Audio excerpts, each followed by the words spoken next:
Welcome back to the Rochobby Katana build. This is really the first phase. I took it back to stock. I pulled off the SSD wheels. Wanted to get a true weight stock. And I'll put that on the screen.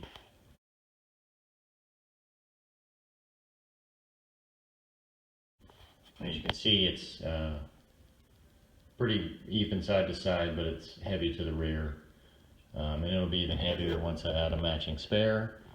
And then I'm going to pull these RC four-wheel drive tires off and put these other ones on, which are the Goodyear Wranglers, which match these knockoffs that come on it, so I can use the tire that's on the spare currently. And I've also got these Hobby Plus shocks, aluminum shocks, and hopefully I can put some oil in there as well. So we'll see if that improves some of the bounciness. And then I got this weighted adhesive back, flexible, and you can cut it.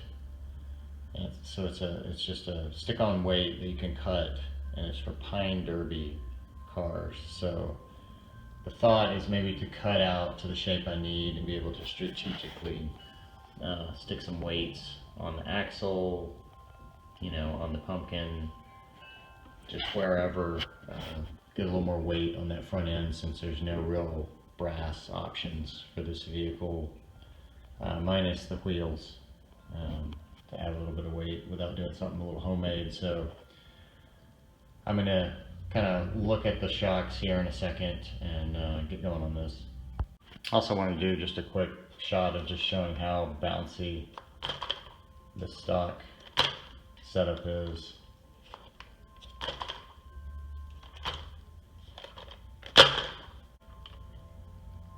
It's actually going to be pretty good, I think, because of the weight.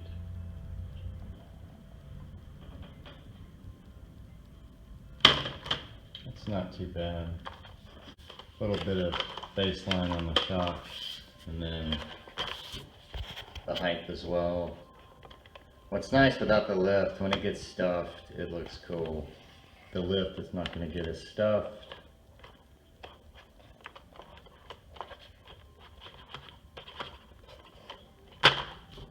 Okay, I had to do this. Another video just showing how light and bouncy, how much we need weight on the axles.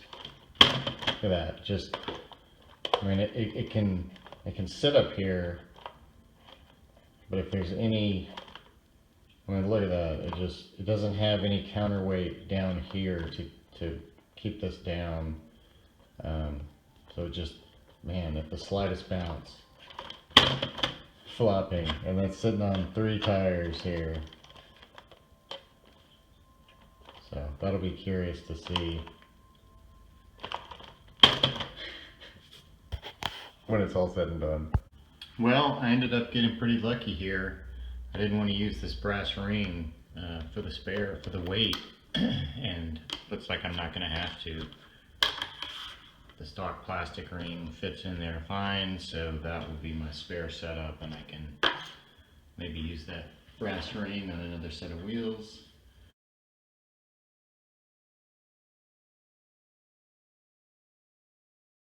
Alright, I pulled the shocks off and gotten some of this oil in. And these are exactly the same length and have the exact same fittings, these Hobby Plus, but they do have a collar. I've got some of these adjusted down so you can thread down, adjust a preload.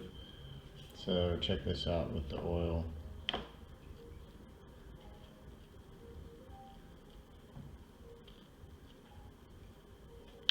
Versus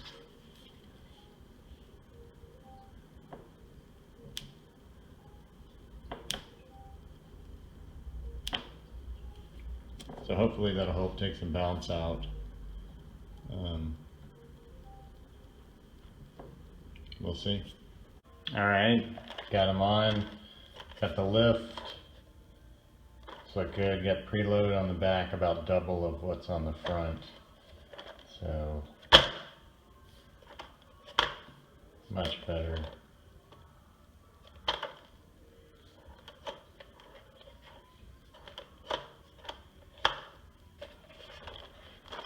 Let's try the 3-wheel bounce test from earlier.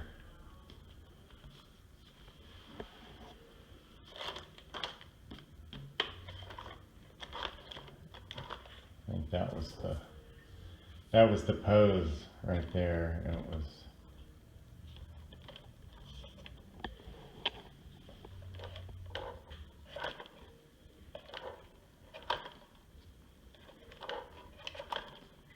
Alright, so that's already better.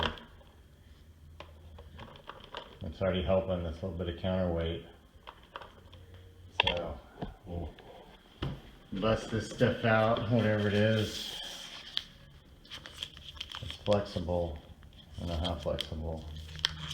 Supposedly you can cut it with scissors. So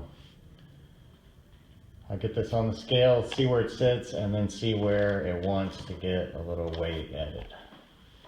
Oh, and there's the spare on the back.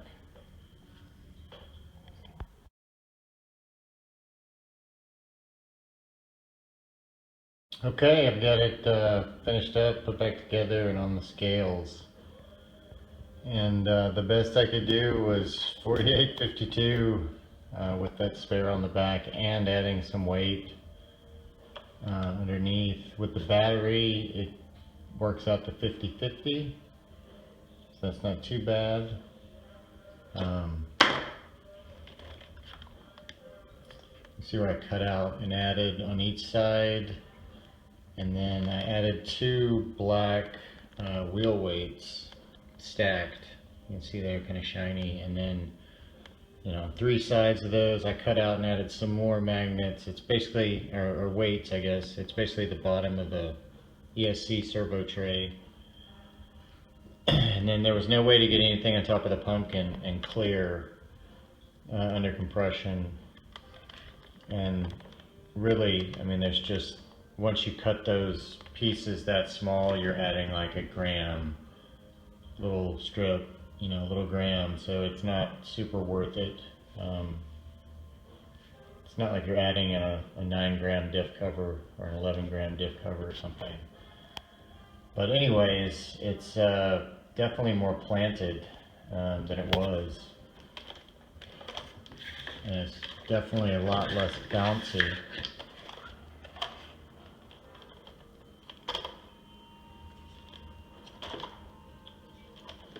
It's still, all that weight's in the body.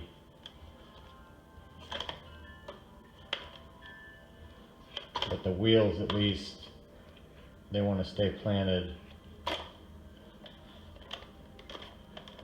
And the recoil is gone. So overall better. I can't wait to get it out and drive it.